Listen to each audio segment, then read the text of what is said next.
যাইতেছি একটু বাজারে লেবু কিনবেন নাকি ওই ইফতারের সময় শরবত বানাবো তো। হ্যাঁ, লেবু কিনবে যাবে? লেবুর গায়ে আগুন, আলির দাম 180।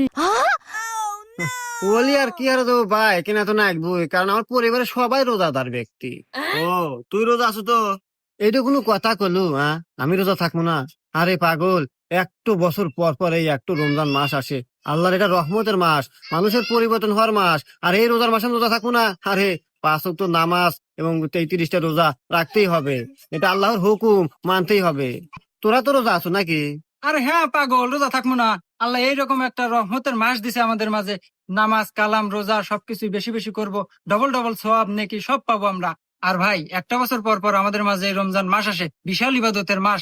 এই মাসে আমরা রোজা নামাজ বেশি বেশি করব এবং বেশি নেকি পাবো। আর আমরাও থাকতেছি আর থাকবো ইনশাল্লাহ। আরে, তোমার কথা শুনে অনেক খুশি হলাম, মনটা ভরে গেল। আমরা মুসলিম ঘরের সন্তান, আমাদের নামাজ রোজা করতেই হবে।